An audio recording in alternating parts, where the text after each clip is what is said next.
விஜயகாந்த் அண்ணா உன்னை நம்பி பக்கத்தோடு வந்து சாமியோட சாமி ஆகிட்ட திருப்பி வெங்கடாஜலபதி எப்போதும் நினைக்கிறீங்களோ அவங்களாம் இது மாதிரி நினைச்சிட்டு என்னை வாழ்க்கை கடவுள். அடுப்பை பற்ற வச்சாச்சு, வெள்ளத்தை போட்டாச்சு, தண்ணியை ஊச்சாச்சு. அது நல்லா காயணும், ஒரு கொதி வரணும். நல்லா காஞ்சி ஒரு கொதி வந்த பின்னாடி இது ராகி மாவு ரொட்டி இது பாரு இந்த மாதிரி சுட்டு வச்சுக்கணும். இப்போ வந்து இது மாதிரி இது புட்டு வச்சுக்கணும். இது புட்டு வச்சு பாவல் போட்டா இதுதான் குளுக்கு ரொட்டி. நாங்கெல்லாம் குளுக்கு ரொட்டின்னு சொல்லுவோம். இதை நீங்களாம் எப்படி சொல்லுவீங்களோ ஃப்ரெண்ட்ஸு எனக்கு அது தெரியாது. இது வந்து சாப்பிட்டா இந்த சக்கரை வியாதிக்கு, இந்த பிபி, சுகரு, வெல்லம் போட்டு இதை சமைக்கணும். இதை சமைக்கும் போது இது மாதிரி நம்ம செஞ்சோம்னா சாப்பிட்டோம்னா ரொம்ப ரொம்ப ரொம்ப நல்லது. இது குளுக்கு ரொட்டி. இது வந்து வெள்ளத்தில் செய்யணும், எள்ளு தூள் போடணும், கடலத்தூள் போடணும், சுக்கு சோம்பு, ஏலக்காய் சுக்கு சோம்பு போடணும்.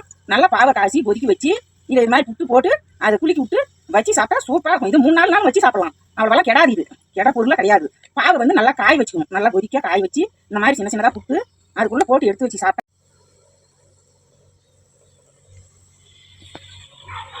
நல்லா கலராக வந்த பின்னாடி ஏலக்காய் அது கொஞ்சம் ஒரு 2 ஏலக்காய் போட்டுக்கலாம். இது வந்து சுக்கு சோம்பு இது தூள் பண்ணி வச்சுது. இது ஒரு சிட்டிக்கு போட்டு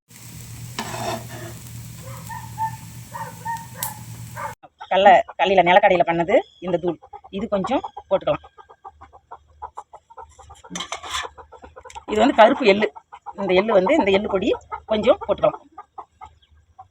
குளுக்கு ரொட்டி இதுதான் ராகி மாவு ரொட்டி. குளுக்கு ரொட்டி பிள்ளைங்களுக்கும் பிடிக்கும். என்ன மாதிரி பாட்டிமார் ரோட்டில் இருந்தால் அவங்களுக்கு செஞ்சு கொடுங்க, சாப்பிடுவாங்க. அவங்க ரொம்ப ரொம்ப பிடிக்கும். இது அந்த காலத்தில் குளுக்கு ரொட்டி ராகி மாவில் ரொம்ப பிடிக்கும். செஞ்சு சாப்பிட்டா உடம்புக்கும் நல்லது, நம்மளுக்கும் நல்லது. சாப்பிட்டா சொல்லுங்க நல்லா இருக்கா நல்லா எப்படின்னு சொல்லிப்பாங்க. பாரம்பரியமான பலகாரம் இது. இப்பெல்லாம் செய்யறாங்களே என்னவோ செய்யறாங்க. இதை சாப்பிட்டாங்க ராகி மாவு செஞ்சு தான்.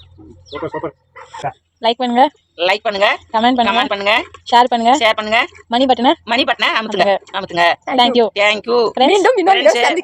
மீண்டும் இன்னொரு பலகாரம் செஞ்சு காட்டுறேன். அப்போ சந்திக்கலாம் ஃப்ரெண்ட்ஸுகளே.